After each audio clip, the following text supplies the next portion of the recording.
The January 6th insurrection shook our republic to the core. For many in the Congress and across our country, the physical, psychological, and emotional scars are still raw. Yet from the unspeakable horror sprang extraordinary heroism. Law enforcement heroes confronted the insurrectionists to protect the Capitol, the Congress, and our Constitution. And it is with great respect and admiration that we are joined by the families this morning. Thank you to the families for considering us worthy to share your grief, to honor the families and loved ones of the officers who are no longer with us to read their names.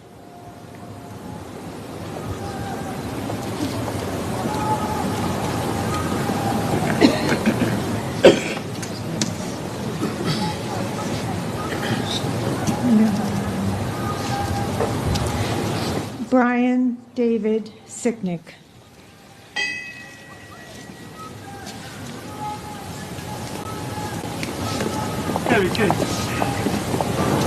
Howard Charles Liebengood.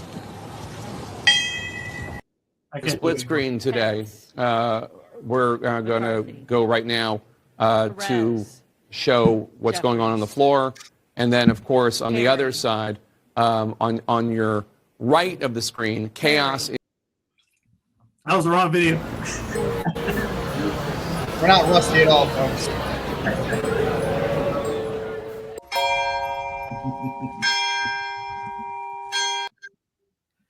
And welcome back to the first episode of News from the Pew for the year 2023. I am your most humble of hosts, Rick Barrett, and I am joined by my colleagues, Steve Cunningham of Census Fidelium and Spiritus TV, and of course, the one and only Fawaz Yazi, otherwise known as Enoch on Instagram and on YouTube. He just had a fantastic interview, I think this Monday with Margot, right? Was that this Monday?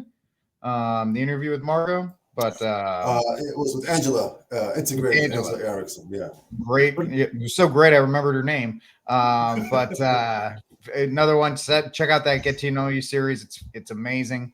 Also has been releasing new tracks in addition to his track his new album Deus Vault, which you should check out on Spotify and Apple Music and all these other places. So go grab that now.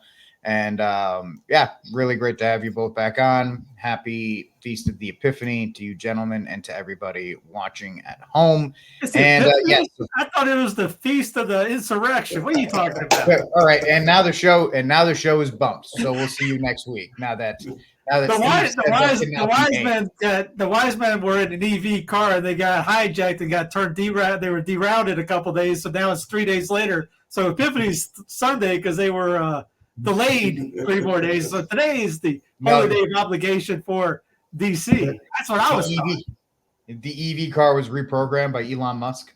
Yes, Elon ended up taking over the ride, and the Murr ended up not making it to the trip. That's why you can eat meat today because of the great holiday of January 6th.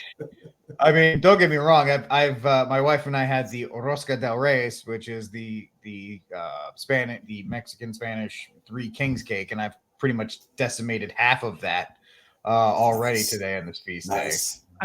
Wasn't it Enoch that didn't he have? Is that one of his tracks? The We Three Insurrectionists of DCR. Yeah, that's right. Yeah, so song number 6, I think. It was the hotness. That was a fresh hotness on that one. But yes, today is a fictitiously ridiculous day where the bunch of people in Washington D.C. continue to show how they have a bloated self sense of importance. Reliving a day where nobody died except. Come on now, show some respect. This is a moment of silence. Every single one of them are there from the time before.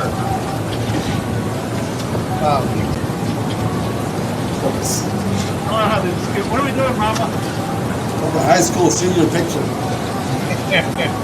Although Babylon P did crush it again. With AOC laid her own a wreath on her own grave for January 6th because see, show some even respect. though she would, yeah, I have no respect for these people, not in any way, shape, or form. I can't stand any of them. I remember where I was that day. I covered it live. I needed Kleenexes because I was wiping the tears from my laughing at what was going on. It was all of Steve's dreams come true from separating from DC. You ever see that South Park episode when they kind of spoofed this years ago, and they attacked these? Someone did something in DC, and you see like the 4th Redneck Battalion come running up. What are you doing? We can do it! And they're just running over the hill with the flag. 4th Redneck Battalion. That's fantastic. I love it.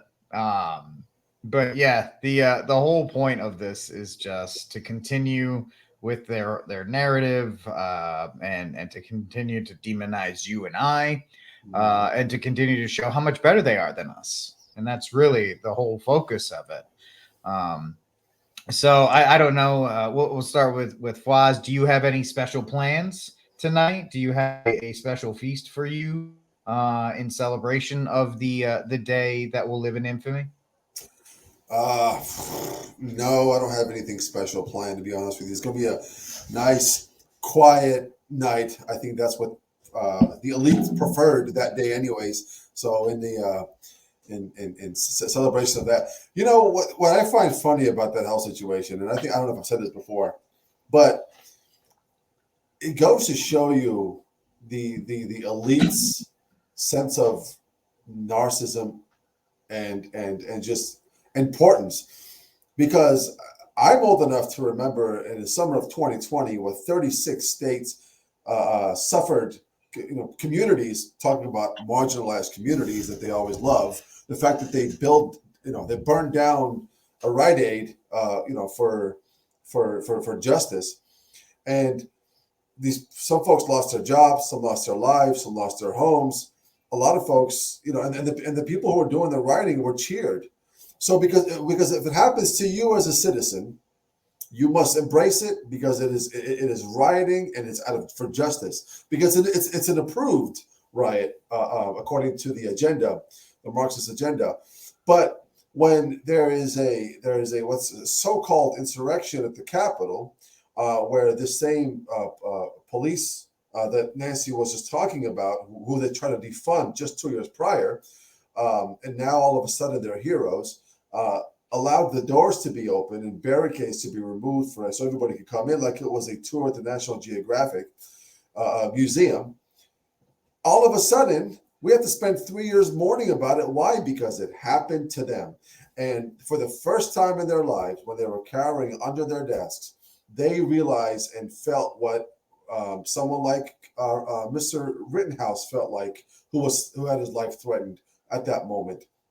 So it goes to show you that the people that represent us have no interest in representing us. They don't care about us one iota. And the fact that something happened to them, we have to spend 3 years mourning about it, and everybody has to care about it. And if you don't, then you are an ultra mega. Yeah, there it is. Moment of silence for themselves.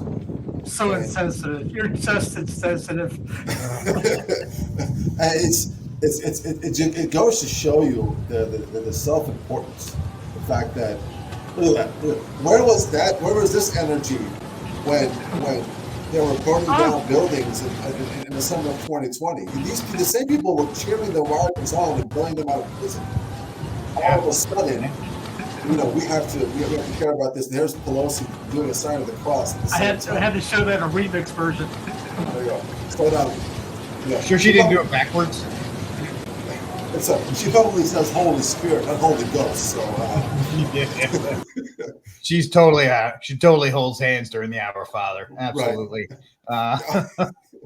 So, yeah, that's my whole take on this. That's what cracks me up about it. Is like I can't take it's like the whole the idea of you got Gates and these guys and Lord Farquaad, whose science itself retired. Unfortunately, we all should be fearful of the fact that we have no science anymore.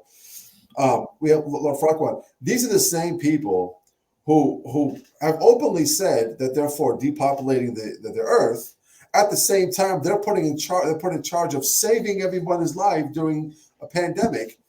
It's the same thing with these folks. They're in charge of taking care of, in charge of holding democracy at the same time allowing rioters to go across the country and just burning everything down. So spare me if I don't spare a moment of humanitarian tears for these folks.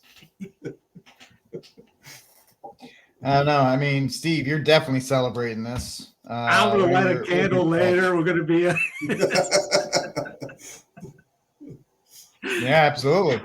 You have your, I mean, we joke about it, but they do have those absolutely ridiculous Fauci candles and AOC candles and direct blasphemy of the sacred candles that we have. So as much I'm as surprised no one has ever sent me a candle. I am shocked. No, I mean, consider yourself lucky, I guess. I was going to get one for a prop, but I didn't want to waste the money for it. Dude, you bring one into your house, it's like inviting a vampire. I saw an interview where Fauci had one of himself. Yeah.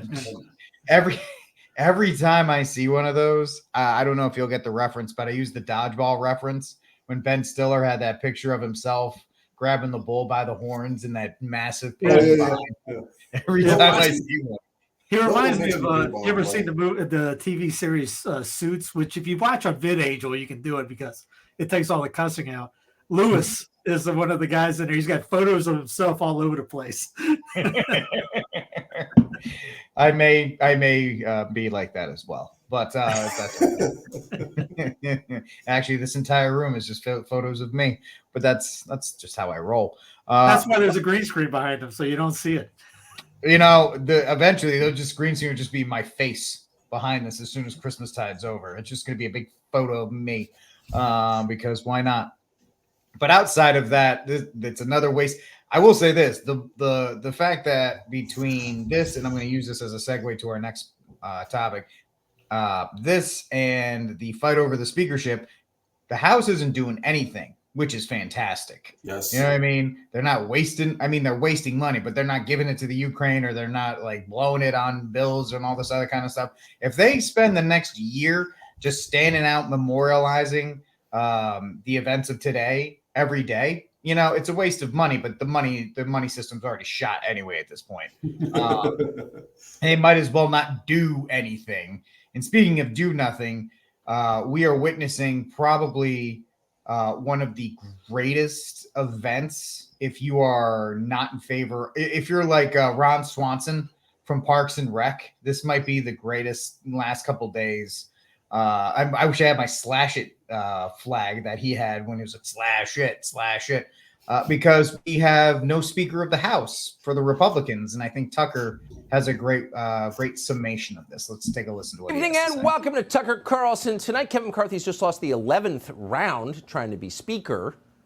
And it's funny how we're supposed to feel about this. We're all supposed to be highly upset, outraged, appalled, on the verge of tears about the fact that some of his colleagues are trying to make it hard for Kevin McCarthy to become the Speaker of the House. Very upset. But why exactly is it so upsetting? It should be hard to become Speaker of the House in this country. Very hard. It's a big job. It's one of the most powerful jobs in the world. It's not one of those positions you give to elderly men who've campaigned from their basement. If you want to be the guy who's second in line from the presidency in America, you got to work for it. And Kevin McCarthy certainly has worked for it this week. Whatever you think of him, you get the feeling McCarthy would crawl naked through a sewer to get this gig. And that's not necessarily an insult, by the way. It's what it takes, obviously. Maybe it's what it should take. So if you take a deep breath and you think about it for a second, nothing we have seen in Washington recently, the supposedly apocalyptic world-ending drama of politicians arguing with each other, none of it qualifies as especially unusual or even bad. This is what democracy looks like when you get up close. I want one thing, you want another thing, we schedule a vote to see who gets it, or in this case, 11 votes. But whatever, how is that a disaster? Well, it's not a disaster. It's how the system is supposed to work. But don't tell the moron community that. They're too overwrought to hear you. Watch. An epic fail and stunning humiliation for Kevin McCarthy, who took the knee for Donald Trump, then gave away the store to the cuckoo fringe of his party.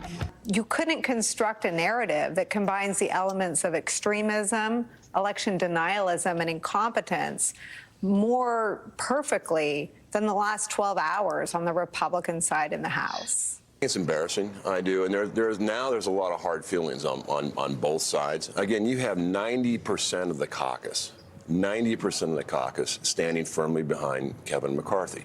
They look petty. I mean, they're putting on a show. I'll call it political porn. Has decided instead to pull the pin on the grenade and toss it among themselves. What an extraordinary moment of political failure by a political party. It's either personal against Kevin, or remember that this is the same brain trust that brought you almost 2 years ago, January 6th. The way that they've gone about trying to achieve these demands has resulted in essentially this terrorist standoff between them and the overwhelming majority of people in their conference. Cheeseburgers, buddy. Oh, they're so excitable. Are you following this? The failure to make it super easy and simple for Kevin McCarthy is extremism, declares Nicole Wallace. It's just embarrassing, says Ryan Zinke. It's pornography, says another. Poor old Charlie Sykes got so upset watching the proceedings that he compared a vote in Congress to an exploding hand grenade. There was smoke and fire and shrapnel and the shrieking of the dying calling out for their mothers because some people would not vote for Kevin McCarthy. That's what it was like in there, ladies and gentlemen. Some of us will never recover. Then another one of the buffoons in the clip you just saw went further and called the whole thing terrorism, which is the remorseless use of violence against the civilian population to effect a political goal. So Chip Roy is Osama bin Laden now. Hunt him down in his cave. Dan Crenshaw of Texas, filling the role recently vacated by his friend Adam Kinzinger, said virtually the same thing yesterday. Anyone who doesn't support Kevin McCarthy for Speaker is a terrorist. And Crenshaw's voice seemed to crack with emotions. He said he meant it. What's going on here exactly? Why are these people so upset? Well, part of it, of course, is political. Dan Crenshaw is a committed neoliberal. He's a tool of his donors. He's hawkish on Ukraine's borders, but indifferent to ours. And Dan Crenshaw knows that Kevin McCarthy is the least conservative speaker he is likely to get ever. And they all think that. Watch one of them make the case.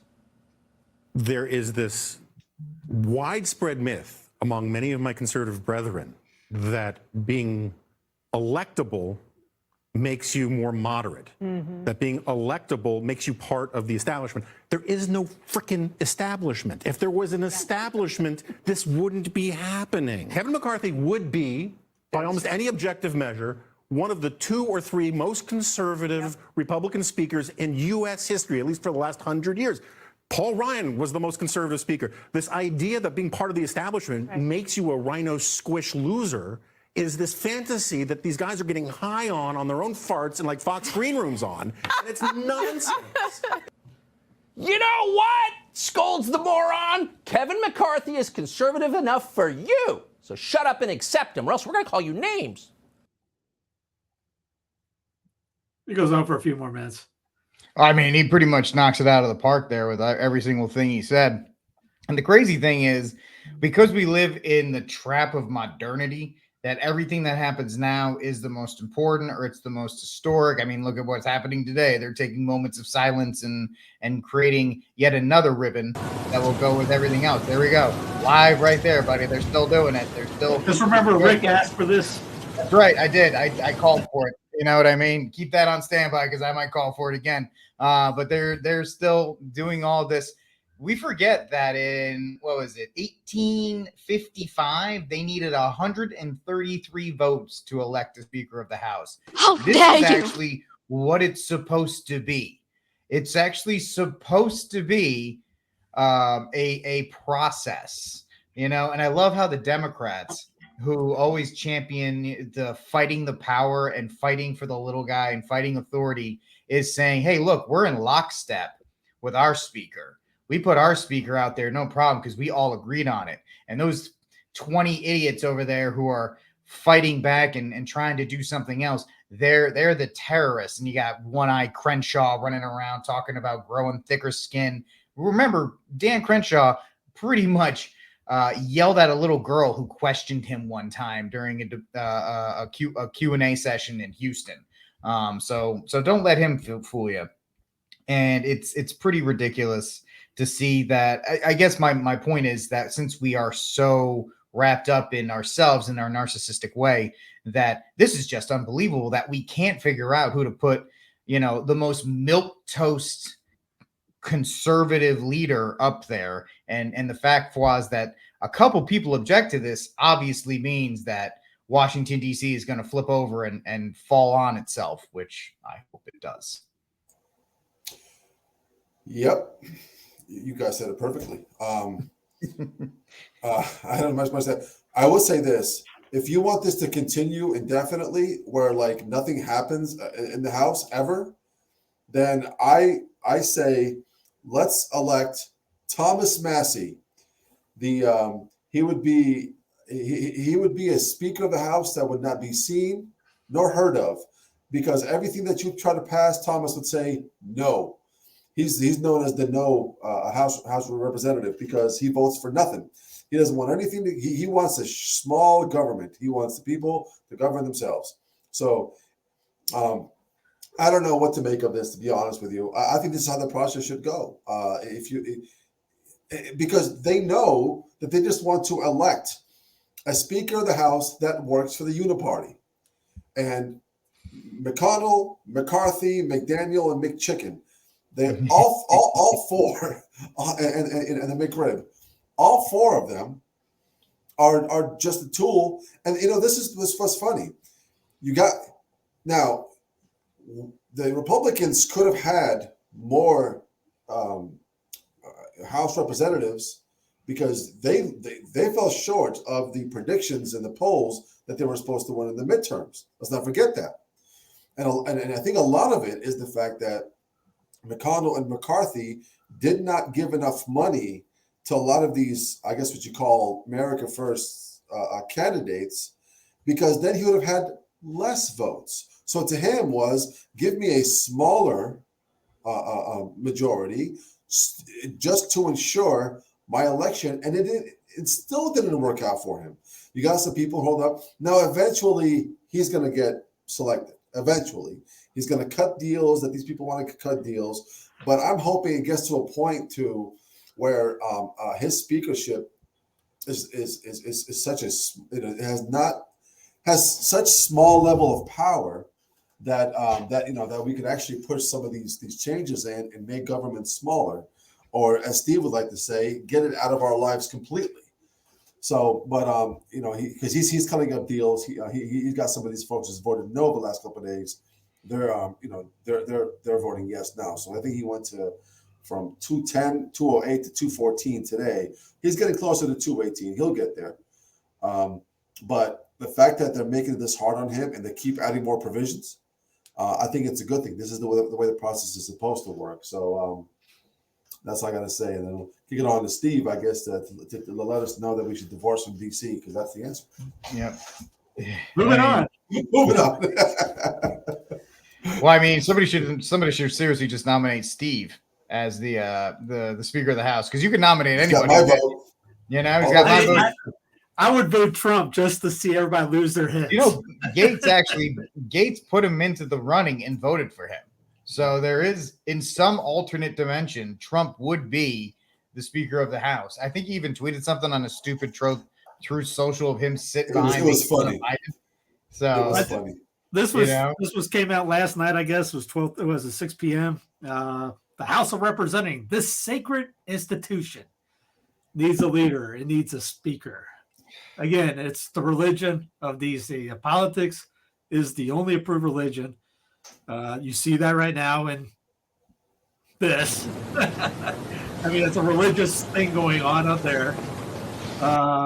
Everything about what you see anymore is a religious thing. I mean, January 6th, BLM, the jab, all this stuff is all religious in a mindset. If you don't agree with it, you are a heretic. You get excommunicated from the religion. You stand against them, you are an infidel. Just like Biden said a couple months ago during his red speech, where red in the background looked like Darth Vader in a sense. If you don't agree with us, if that was the majority that don't agree with them, you are a domestic terrorist. And just, this is it's not a sacred institution. What Just think about it. You ever hear somebody say this is sacred hallowed grounds? That's what they said about the Capitol during that thing that happened 2 years ago. The hallowed grounds, sacred grounds. It's not sacred. It came from a swamp. And it's just all it is a government thing where was these guys, the House of Representatives, they didn't have their own homes or apartments back in the day. They lived in commune with each other. They lived in a how would you say, a dormitory maybe. They didn't have the money for this. Now, as one guy, Brian McClanahan said, you guys, you want to see these guys get out of D.C., take away their air conditioning. Make them go in the House of Representatives without air conditioning. Take away their comforts. And again, that makes sense because if they're quote unquote, they're our servants, they work for us. How come they make 10 to 20 times as much as everybody else? How come they make 6, 7, 8 they're supposed to be these, everything? Yeah, how come if they're supposed to be these servants? How you go up there and make 7 figs and become more powerful than anybody, richer than anybody? No.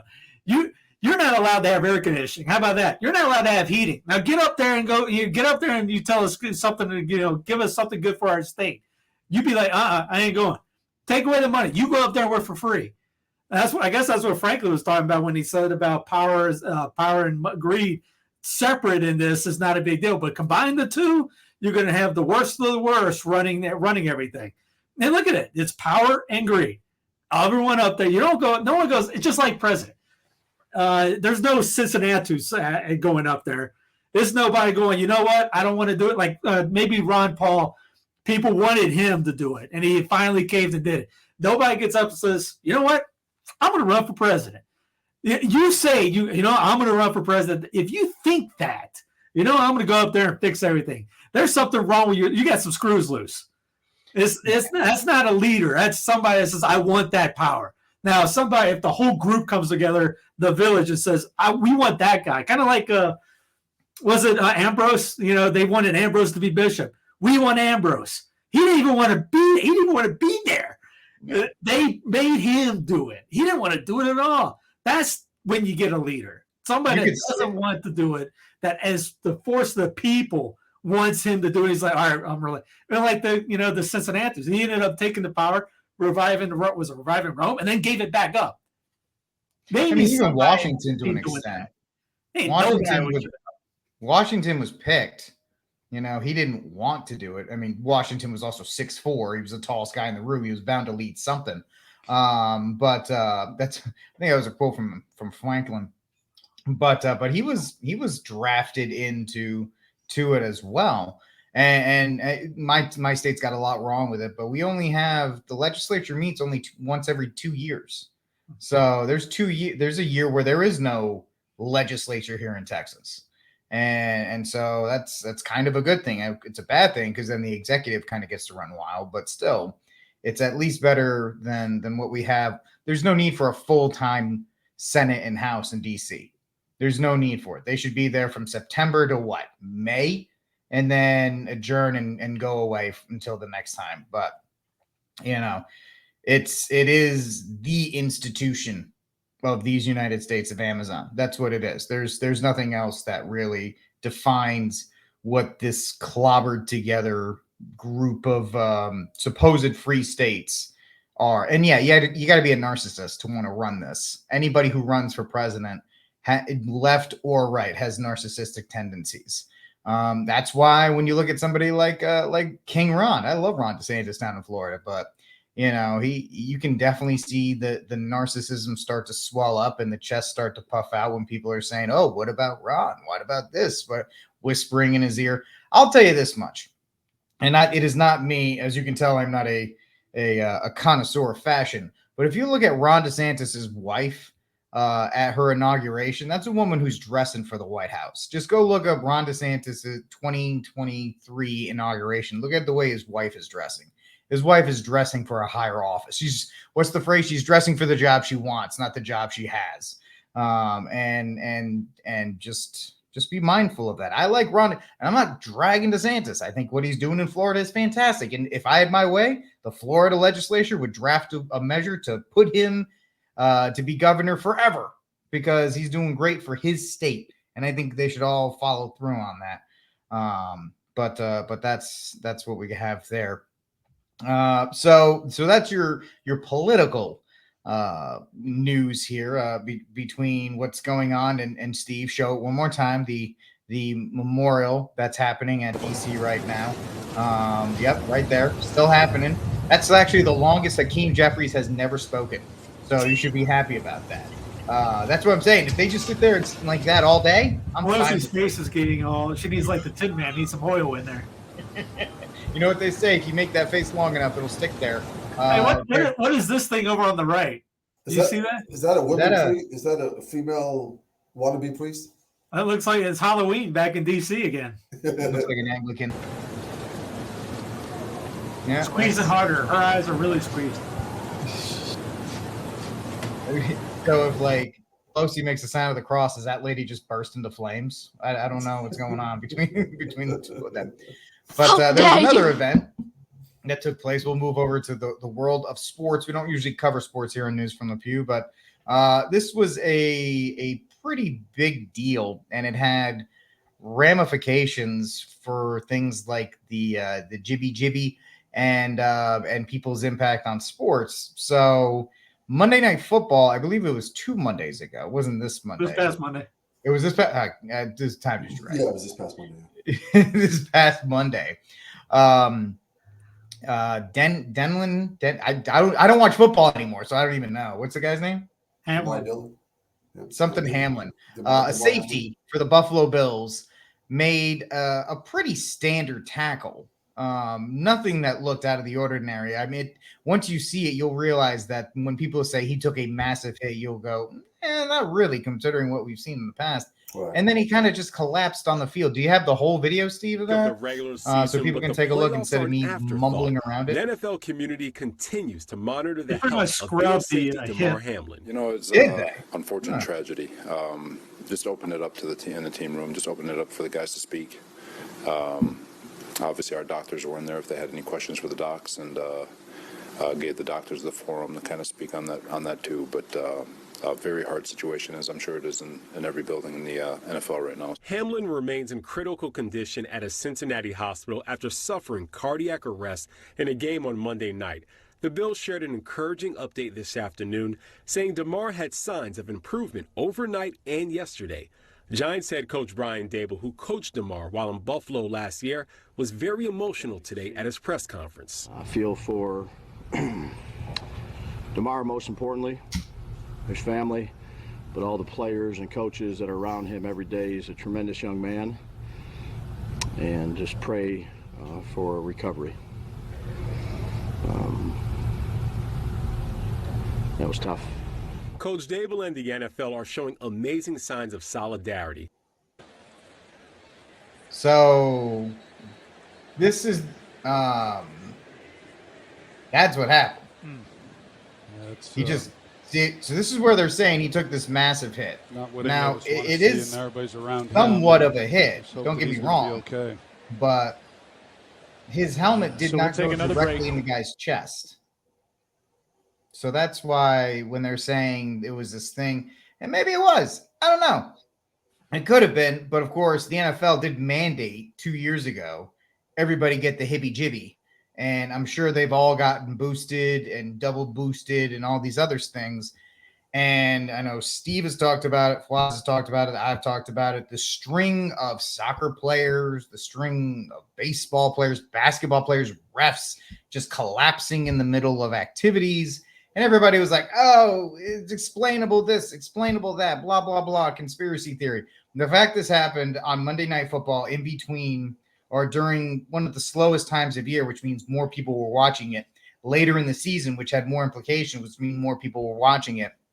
And there was no way for the NFL, for ESPN to censor this, right? If they had the 7-second rule, they would have found a way to make sure you didn't see it. But everybody saw this man stand up and then just drop. So I don't know, Fawaz, when you saw it, what was your reaction to it? Well, first and foremost, prayers. I'm not going to say thoughts and prayers because my thoughts have no power whatsoever. But prayers to the to him and his family. I hope he recovers. There's some slight improvement, it's always tough to see anybody go through that. He is a person, man, image and likeness of God. So we definitely want him to recover. I'll tell you some of the unfortunate things. Unfortunately, is the NFL. I think what most people don't know, and I just recently learned this, the NFL doesn't really have a protocol when it comes to someone who's not been invested into the league 3 to 4 years, because he has been in the league, I think, 1 or 2 years, and he doesn't get a pension. He might not see a single dime because of the way they restructured the contracts just the past couple of years. So this whole idea of the NFL sitting there talking about, our thoughts and prayers to this guy, to this poor kid, they might not do anything about trying to get him any help financially, because first of all, I think his career is done. Second of all, he might need help for the rest of his life, barred from any miracle, which we know that God can perform if he wants to. So I pray that the NFL does the right thing and takes care of him and his family, so that way he's not, at the end of the day, the almighty dollar should not be the most important thing. I think at the end of the day, that if this person has sacrificed his life and went out there and put his life in line, because that's what they do, and for the league should take care of him. That's number one. Number two, regarding the I guess I don't know what to call it, the Jimmy. It's all right. Steve already got our show completely demonetized by talking about January 6th. You can say whatever you want. So what's his name? It's a good point. Here's my problem with the whole situation. From March of 2020 up until today, up until right now, right? Every single person who died, whether it was a car accident or falling off a ladder, was determined or speculated to be a virus death, right? And you could not question that. You couldn't say, well, maybe it was this death or that death, when we saw the flu literally plummet down to almost zero, because they were taking every flu death from an old person and calling it the other virus death. So my question here is, it shows the hypocrisy and the allegiance to the agenda. You can speculate every death to be a virus, but don't you dare speculate that this could have happened because of the Jimmy or the Fauci-ouchie, right? So it goes to show you the hypocrisy of these people. We call it hypocrisy almost on a daily basis, because they have no principles of which they live by. So therefore, their life is going to be a hypocritical ideology. There's no principles. So that's what drives me insane, is the fact that if somebody questions and say, well, was he vaccinated? How dare you question that? People had to question their vaccine status to eat a burger. We can't question this person's vaccine status because he fell and like other athletes who've just been falling, out of nowhere. Since when do we see NFL players, the greatest athletes, and I would even say the greatest, the healthiest as far as physique in the history of humanity, because the more you can look at nowadays, NBA players and football players nowadays, they're more athletic because of the science. They're able to take in the nutrients and the supplements and all this stuff that we didn't have 25, 30 years ago. You're going to tell me this kid who's passed every physical known to man to play for the NFL, all of a sudden just drops dead, God willing, not dead, just drops for no reason. And we can't question the fact that, that this is causing blood clots on younger folks. That's what drives me up the wall. And I think we need, whether it is or not, I don't know, but it needs to be asked in every situation where an athlete who's young falls in the field, or a referee. We need to ask this question: was it the Fauci-ouchie? Because if we don't, then we're just letting them get away with it. So, but prayers to him and his family. I hope he recovers. Absolutely. Oh, good. Rachel Maddow. I don't know which better heard, Hakeem Jeffries. I think I watch this Hakeem Jeffries standing in silence at this point. Is that Beto O'Rourke? Oh, that's That's Beto O'Rourke's stunt double. It's not playing, but this just shows the. These are not them. These are their stunt doubles. Well, Steve, you have 4,500 tabs open on your computer right now. I'm surprised. So that's not including the other ones. But this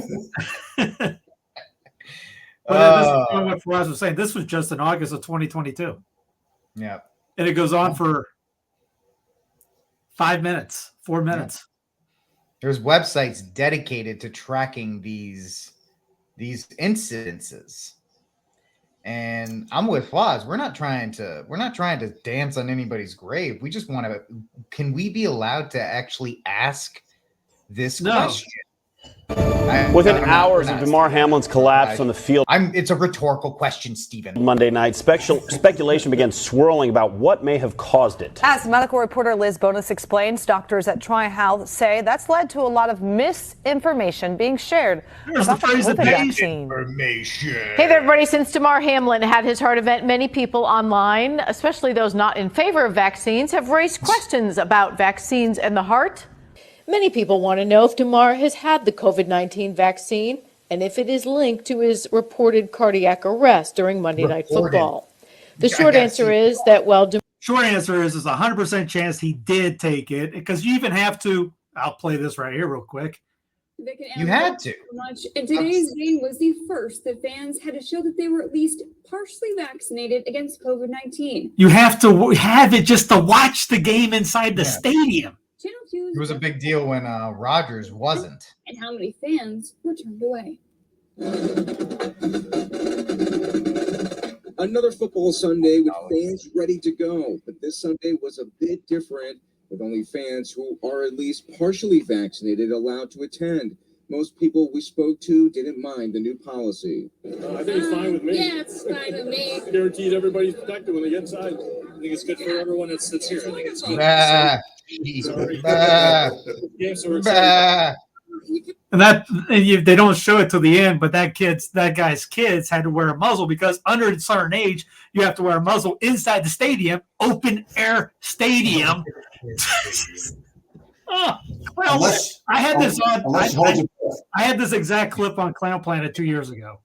Damar remains in critical condition at I remember 0% chance that had anything to do with the University of Cincinnati Medical Center.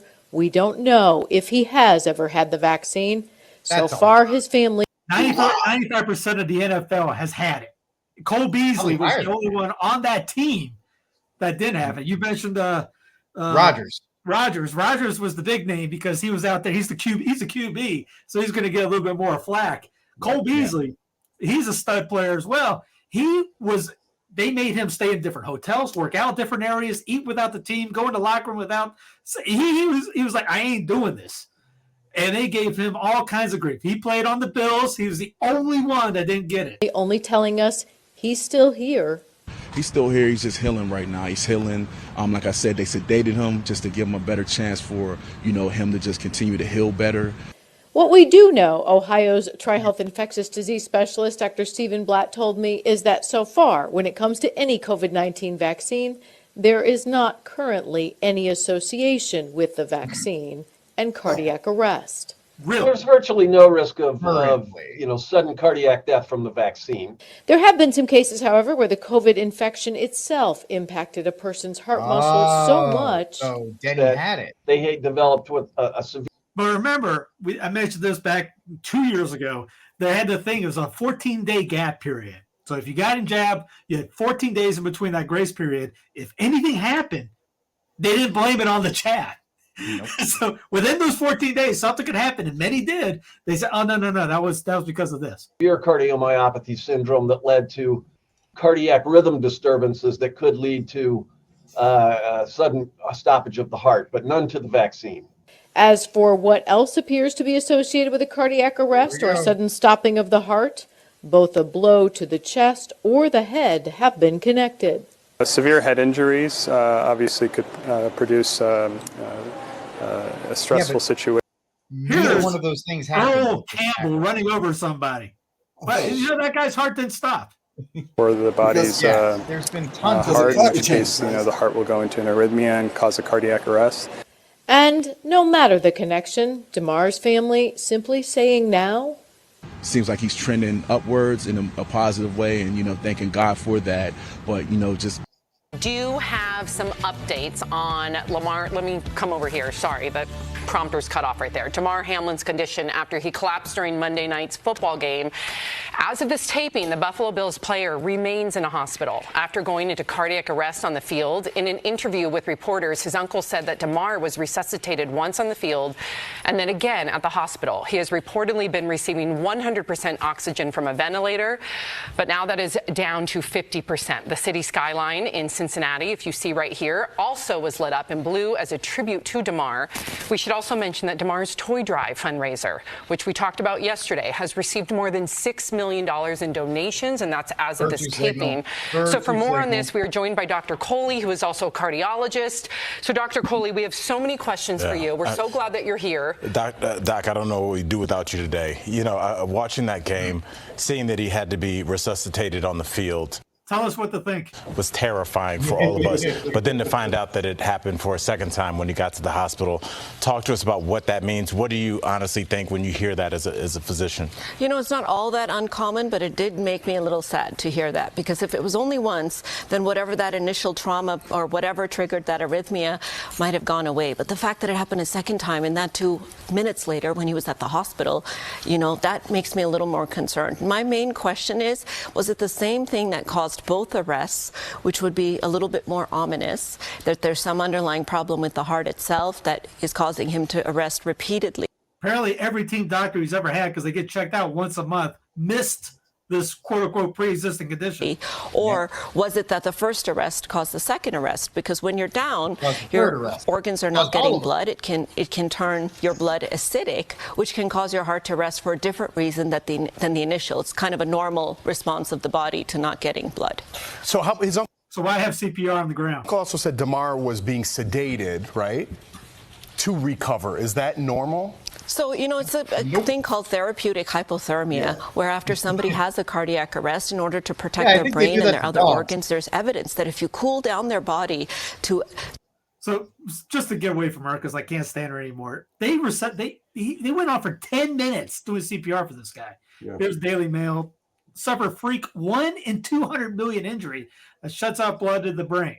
It was a question. Heart may be instructed during a 20 millisecond window when it is most vulnerable, doctors say. You talk about perfect timing. Now, this so you're telling me in the history of the NFL, this is the first time that's happened, because as Steve just showed, Earl Campbell used to use his head as a battering ram, and nobody else has ever even had this situation. I mean, a guy in 1971 for Detroit died on the field, and they were like, play ball. Chuck Hughes with Detroit, yeah. He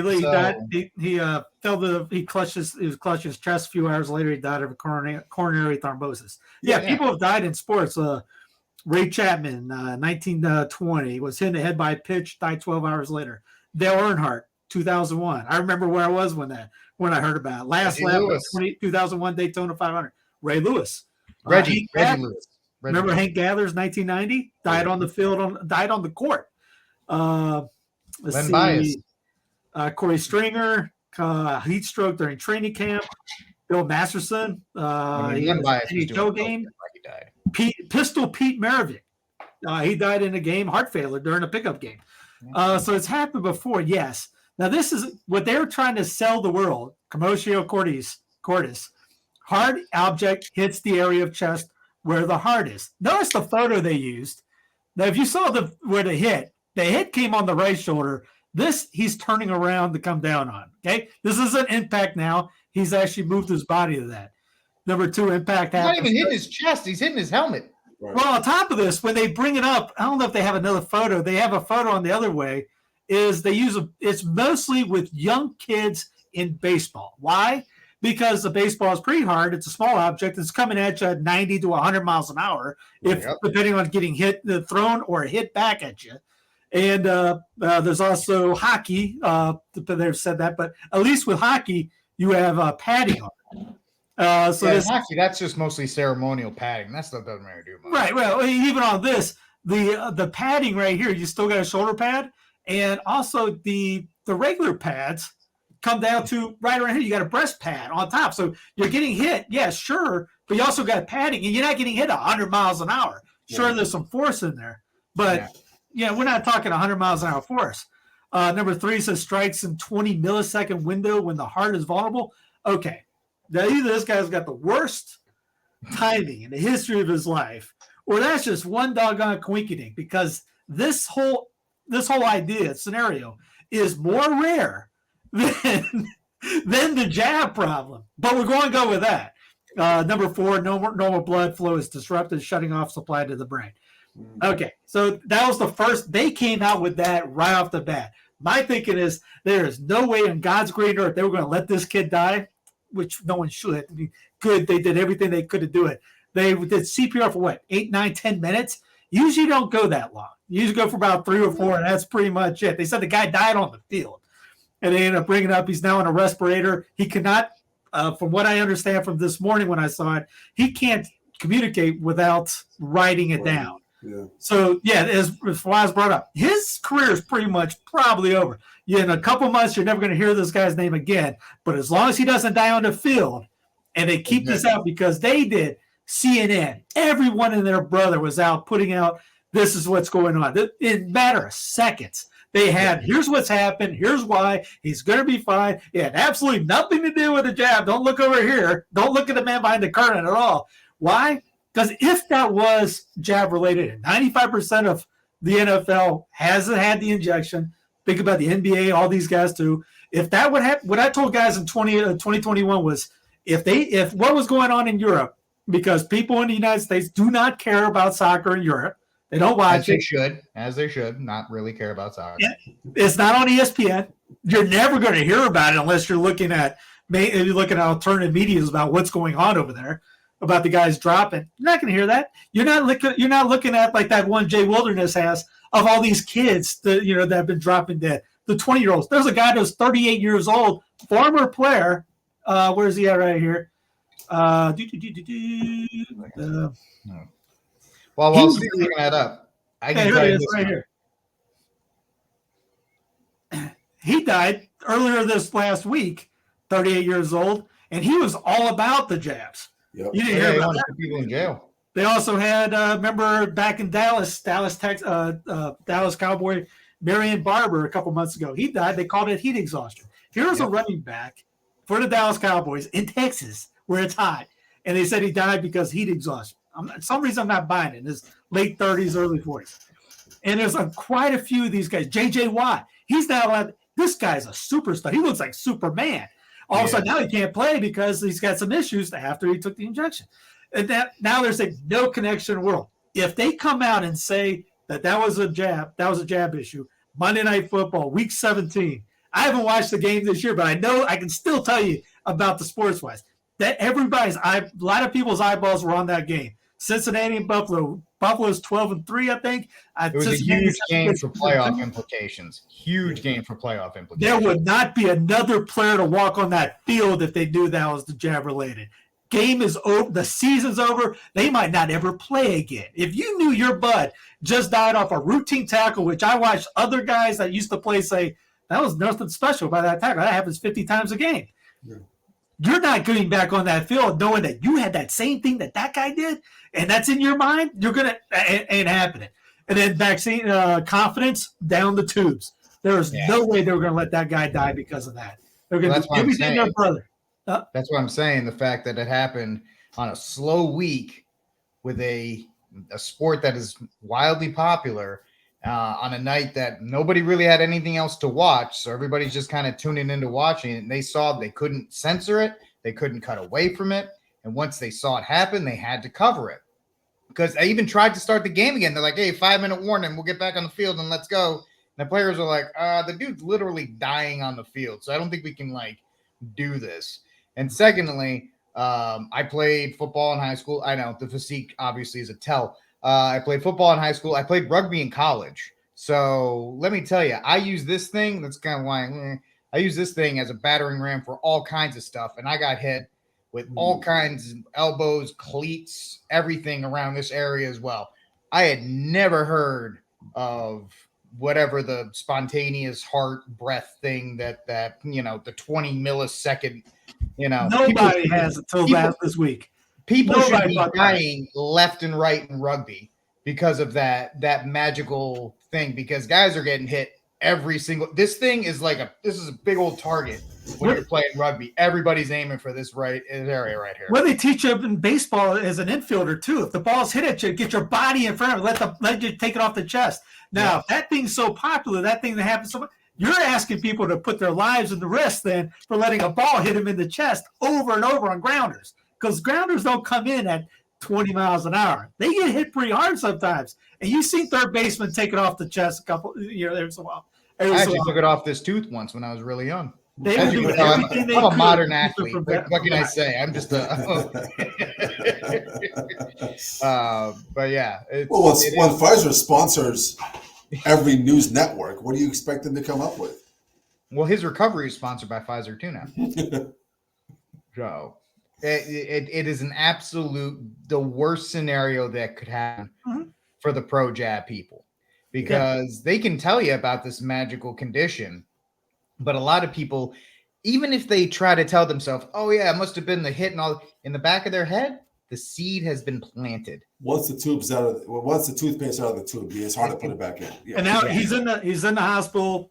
They got tubes in him to breathe. Yeah. Wait a minute. People actually have said, "Hey guys, why is his lungs hurt?" Yeah. That's it was a his heart. common request, and no one's has given him any answer. Why is his lungs damaged? He can't do anything. I mean, this guy is literally, again, he's done, but he didn't die. So they saved the league. They saved the jab because of that. Everything, the entire and that shows you how much of a house of cards this entire thing was laid on. They were out in full force. There's a reason, like I put up there's a reason. They know that we know that they know they're lying, but they're going out there and doing every kind of sales marketing pitch to get the hoi polloi to go in there. Oh yeah, it's commodus. Yeah, it's because he got hit so darn hard. The blunt force of this. They made that hit. Like Bo Jackson running over guys. Or how many times before they made it illegal were guys on punt returns just sitting there waiting for the ball to come, and these other guys were like, "I am going to smoke this dude like a sausage as soon as he caught it." These guys were getting. I mean, if you looked at highlight reels of the NFL in the '90s, what was it? Guys getting absolutely smoked. That's what the league was built on the popularity. It was like car crashes in NASCAR. You want to see Ray Lewis take a guy and body slam him. That's what you wanted. That's what you want. I mean, look at Phil. Everybody remembers the tackle Phil Simms that ended his career by Taylor, by LT when he came around the corner. Yeah. And Simms is just like, he's absolutely flattened by him. And now we're like, this guy it was two-hand touched in the chest, and that was pretty tough. Kind of what they've been pushing too. That you hear guys talking about, like Bohemi Jones, whatever his name is. He was saying these guys don't make enough money because you brought up the situation about this guy's salary. He's not guaranteed anything. But they're also talking about how violent the sport is getting. Wait a minute. It's not like that Earl Campbell running back when he just ran over the guy. It wasn't like that. What a blindside. Like you said, look in YouTube, type in top hits in NFL. You're going to see all 20 are going to be harder than what that man just took. That's already softened up already. The leagues has, and in every sport. Well, I think, Steve, you brought up a good point. You can try and explain this all day long, but how do you explain a less of a contact sport like soccer, where you had more players at the greatest condition of their lives just falling out of nowhere? And so you're going to have a harder time trying to explain somebody just walking into the field and collapsing. I think that's what McCulloch said is with the combination of adrenaline, that's what really got this thing started. That's why you've seen the sports guys and people in sports doing it. Sure, there's a couple people every so often of, like Joe Blow down the street, or maybe they might die in their sleep or something like this. Right. But the athletes, there is the adrenaline connected with this that's really is really dangerous. But hey, this won't be the only one. I'm sure there'll be another, and they might not be as lucky. whoever that is the next go around. Well, the NFL, every major sport's going to have, they're going to have every kind of protocol in place if this ever happens again. You'll never see it again because they might put it on a delay. It may say live, but unless somebody. Even the guys talking in the court, doing the commentary, like, we've never seen this before. This is unprecedented. The wording that they heard, they didn't know what to do. There's been guys that get knocked out cold and maybe paralyzed. They knew something different happened that day. Yeah. Well, they had that. I mean, usually CPR is not done on the field for an NFL player. Or in any major, really American sport, they don't do CPR. So, I mean, if a guy gets knocked out, they're like, yeah, that dude, you can look at here's the thing too, Steve. You can look at the replay, Stephen Flies. You can look at the replay when a guy gets knocked down conscious, like, yep, that's when his head bounced off the pavement, and I'm pretty sure that's why he's out cold right now. Right. They were trying, they're like, oh, look at the hit here. And at the first, they're like, you got back up. That was a huge hit there, Bob. And it's like, he got back up, but nothing happened. And then he dropped. That's the thing that nobody, and like, if he stayed down after it, then maybe people are like, oh, yeah, totally was the hit. In fact, he stood up and then just collapsed. I'm not saying it's 100%, but I ain't saying it's zero. I guarantee they had to have some kind of connection to it. I would bet anything that it had something to do with it. I bet the Mega Millions jackpot that they had to have some kind of something. It has to, and especially with all these guys making damage control saying, no, it couldn't have been that. Could have been that. That just shows you it has to have something to do with it. They know, and they're doing everything in damage control to make sure that people get back out there and get their jabs for next time go around. Because what they're coming out with now, we got a more contagious variant coming out. Go get roll up your sleeves. Well, now they're on variant B1521-9. So with the same vaccine of the very first variant. Yeah.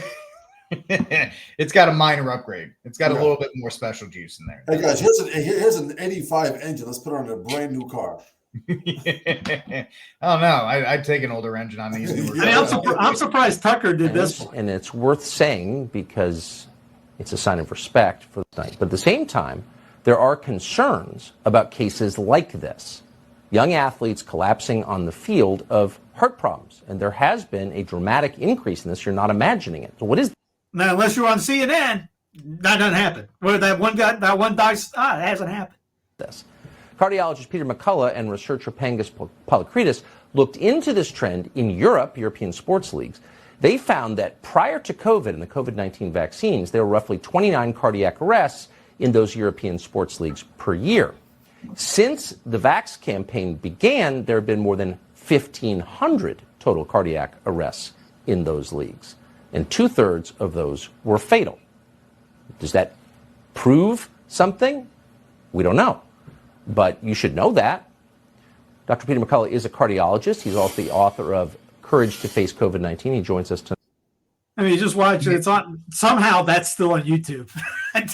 Now, it's crazy enough that they're actually Texas is revoking McCullough's license to practice here. So it could be connected to his being outspoken against the jab or not. But the free this state ain't over. Like I said, year one. This is not over. This is going on for a while. You're always going to have this. Yep, absolutely in that regard. So that is the other major story that has been dominating the headlines here. We'll do a quick couple. Oh, by the way, I saw a priest that he ended up taking both the jabs. He's in the hospital right now because his blood pressure went through the roof along with heart rate. Yeah, pray for him. Is that your personal priest, Steve? No. I would. I know it's a macabre joke. I apologize. Please. At the risk of sounding irreverent, if the priest I know here would have done that, I would have slapped him charitably across the face, going, "What's wrong with you?" They would never have done that. But in all seriousness, please pray for the soul. Pray for him for recovery and so forth, and move on from that. I don't know. Let's see here. We're over an hour right about now. I don't know if you want to cover anything else, but we can. Is there anything else, Steve, that you want to get to before we close out today's show? Some good news. Supreme Court in Idaho upholds abortion ban. Children are not allowed. Children is not allowed in Idaho. Killing children is not allowed in Idaho. Good. South Kakalaki court overturned state law banning abortion after fetal heartbeat detected. Now it's 3-2, so it wasn't like we stuck it to the. Wasn't a slam dunk. Yeah, what a slam dunk. I mean, it ended up getting it ended up losing in the House, and then the Supreme Court had to 3-2 it. So yeah, Louisiana too. There was some good news there. Yeah. So it's still good news. Not pop the. You gotta take the win though. You gotta take the win where you can get it. We'll take it. Yeah. We got the unbelievably good news number. I'm surprised Santelli did this. Historically low unemployment, which that goes back to what happened 2 years ago, 3 years ago. And when everyone's out of work and all of a sudden you go back to work, you have great job numbers. Shocking enough. You go from 0 to 200, you have 200. I'll be impressed when we get back or under the 2019 numbers. Yeah. Which will never happen again. Other than that, you're literally just... There's still jobs available for pretty much, if you need one, you can pretty much get a job wherever you need right now. And I did a whole Clown Planet on the 15-minute city. So if anybody wants to watch that, this kind of ties into that. Yep. Now in Nevada, you got digital ID scanning mandatory to purchase tobacco in Nevada. So Senate Bill AB 360 came into effect January 1st, requires all retailers selling tobacco and vape products to verify the age of buyers. It applies to vape shop, liquor stores, grocery stores, casino, bars, and even e-commerce stores that sell tobacco or vape products. So just more incorporation for that kind of stuff in that regard. And then I think, actually, I don't do that. In Louisiana, you are now required to use a government ID to access Pornhub, which, Pornhub is still there, but hey, if it's one more hurdle instead of the, hey, are you 18? And everybody just clicks yes and moves through it. It's something. Pornography needs to be completely just outlawed, but we'll take it where we can get it. That's still it's still another barrier to entry. Bring the numbers down. Yeah, it's akin to the old. They used to put the plastic sheets over them in the grocery store, and you couldn't get. I don't know how. I don't know about this, so don't ask me.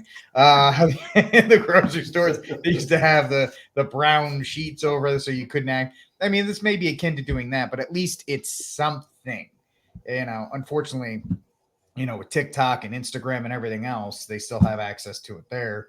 But like I said, I don't want to, be the cold blanket on this. It's good. This is a good thing. It's a very good thing. We should be happy about that. So, if they continue to do this kind of stuff, that's great. And look, they're still going, folks. They're still going. This is amazing. Into the night, they will sail there. The longest moment of silence in the history of. They're about to do Vespers for the second Vespers for the insurrection. That's right. It'll be there and led by the wise man in the horn helmet. Yes, that guy's still in prison. So I like Vespers, but I like the Sext better. So excellent. Yes. That Latin. I don't know. I think they do pig Latin up there. I don't think they do actual Latin. I think they do more pig Latin up there than anything else. And then finally, I think everybody's cry room of the week. Let's get Harry up. Let's bring Harry onto the scene. Prince Harry, was similar in some part to what Kate and what Camilla went through. Very different circumstances. But then you add in the race element, which was what the British press jumped on straight away. I went into this incredibly naive. I had no idea the British press was so bigoted. Hell, I was probably bigoted before the relationship with Meghan. You think you were bigoted before the relationship with Meghan? I don't know. So why would you put it this way? I didn't see what I now see. I didn't know what he just said. I feel dumber. This dude used to fight Taliban, like in Afghanistan. Like he used to be pretty like a macho, masculine dude. Well, that'll do it. But marrying that chick, well, if you marry a feminist, you become a feminist. So I mean, even worse. He's literally the soy meme at this point. Right. With some of the stuff he does. But man, what a fall! What a fall for that dude. My wife and I have been happy for 20 years, and then we met. But yep, my wife will be happy in about 30 minutes because it'll be dinner. Outside of that, but let's wrap it up. Do we have a cry room and a saint? Well, Fawaz, do you have any virtues that you want to impart on the audience, and then maybe a cry room and a saint of the week? Yeah, I would say the virtue of charity, which ultimately is given, it's the virtue of charity is the relationship that we have to God. And then the virtue of charity towards neighbor, it's not just, feeding the poor and doing all the nice things that atheists can do. It's to love your neighbor for the sake of God. And I think in the virtue of charity and also the virtue of religion in relationship to that, the fact that we owe God a certain, in justice, like St. Augustine would say, in justice, we owe God 15 minutes worth of prayer. And anything more than that is it's an act of charity because you love him and you want to give him more. So I would say in a time of this, there's always this laxity between Christmas and Lent. It's the kind of, it's a new year. And I would say like St. Vincent Ferrer with the treaties, every single year is an opportunity. People have New Year resolution is an opportunity for you to eradicate a certain vice that you're struggling with.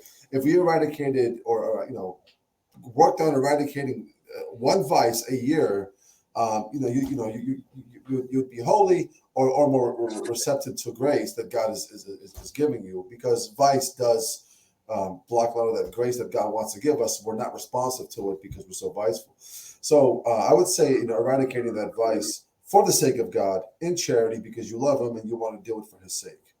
So find a vice you want to eradicate this year and attack that vice. And maybe I'll come back next week and I'll talk about how to eradicate certain vices at the end, depending on the vice. Awesome.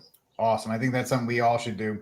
Instead of, around Lent, we're like, oh, well, give up chocolate for 30 days or something like that, where you give up that kind of stuff and actually use it to really show God how much we love him. January 1st, I'm going to go back to the gym and do everything in bad form. So Fawaz, did you have to deal with people going to the gym for like 2 days and then after the first of the year?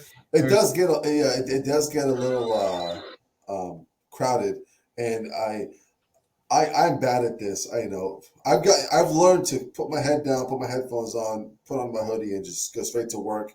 45 minutes to an hour, and I'm home. But I can't help sometimes when I see bad form. I just like, what are you doing? You're gonna blow that shoulder up. Learn how to pick up with form before you start lifting all this heavy weight. That's the problem. People jump in too soon. They all want to do 45s. It's like, nah, man, it's okay if you do 15s. Like, if you haven't lifted in a year, you should start low. Yeah. Which is why I don't do it at all. But anyway, what about you have a saint or a cry room? Either one. I know we kind of just threw that out there. A cry room, I got Trump. Nice. And mainly because of his little message. They didn't want to take any personal responsibility. Now, I blame every single person in the Republican Party for their shortcomings, including Trump, in the midterms, and including the four McChickens and the McRibs. And I blame him because to sit there and blame the pro-life movement, who's literally your base, right? Now, there is something he said on that was actually true. The fact that when the Dobbs decision happened in Roe v. Wade, they're still popping champagne and celebrating while the left's taking every state, no demand, and making it a pro-choice or pro-death state. He's right there, but the fact that and the numbers in the polls do not show that the abortion issue was the issue that caused the swing of the midterms. That's not the case. So he's just him. He's a narcissist. He doesn't want to take any personal responsibility. So I don't see. He's really hurting himself with his recent, because he used to be where he came out swinging, and he did a pretty good job. At least he was funny. Now he's just pathetic in a lot of stuff he's coming out with. And if this is your campaign going to 2024, you're going to lose. You're going to lose badly. Absolutely. All right, Steve, what do you got? Saint and cry room. No, I'll go with the Saint. The guys that brought back a dead man to life. Those, I mean, they did something. They did a lot of work to do that. So, in a sense, got to give them credit where credit is due. Yeah. It's kind of funny seeing UC. My aunt worked at UC as a University of Cincinnati, and we were all Bearcat fans. All my cousins went there, so it's cool to see UC. But obviously, different situation right now. But I'll give them the Saint of the week for that. And cry rooms. All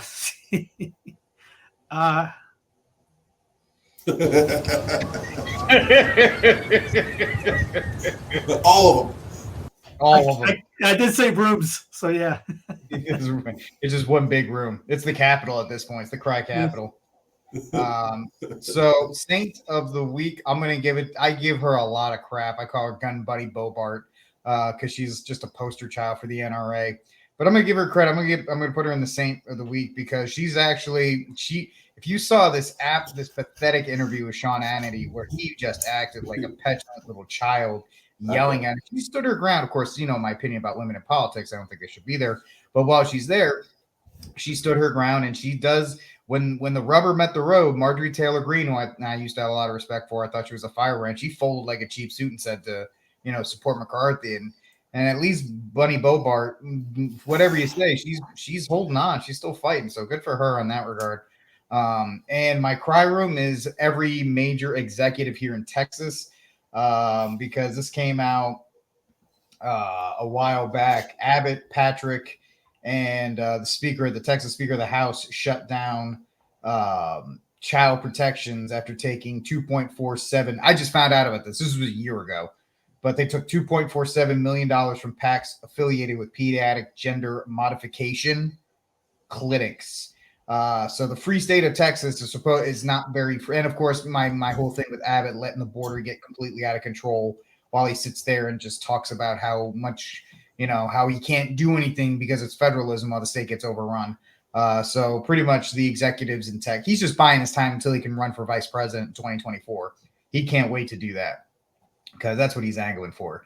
So he's my guy in the cry, him and I can't stand Thunder Day and Patrick. Anyway, that guy's a moron. So my state's run by idiots, but what else is new? But that's it for this week's news from the pew. I want to thank Waz. I don't think Abbott can run for. He can put his hat in the ring, Waz. He can put his hat in the ring, buddy. That was fantastic. I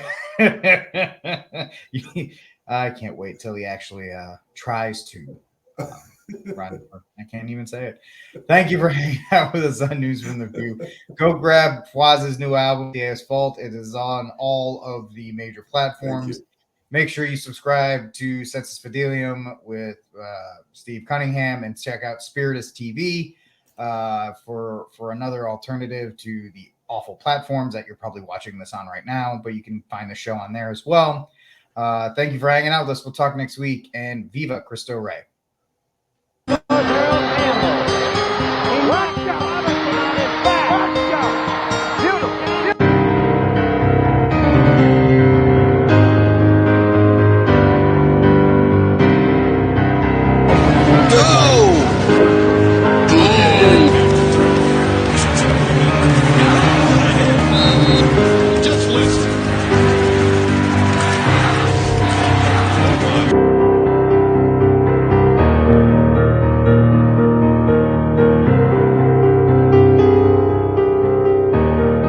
It's a 6-point difference. Possession gets popped right here. We're going to get a penalty for a hit on the defensive as Harrison Smith comes in.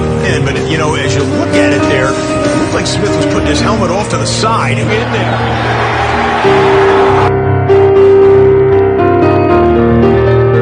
Throw Robbie Anderson, and bang, right there. Eric Harris is the man who came in to clean up that play there. And they've taken a TV timeout. One more look at it here just to make sure that it was a shoulder pad hit. Another look at what happened. A great reaction from Bennett. It's not helmet to helmet, but in the head and neck area. Second and 10. Notice McKinney on a safety blitz. Right him in the head. It's in the head.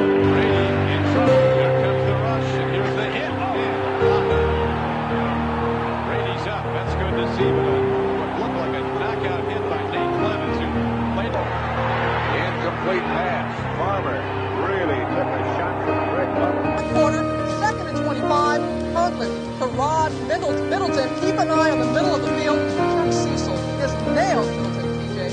Yeah, you see here the straight up hit. He's leading with the crown and the helmet. He has a step here, but Doug Plank is outside. Now watch him as he stretches. You see that position there?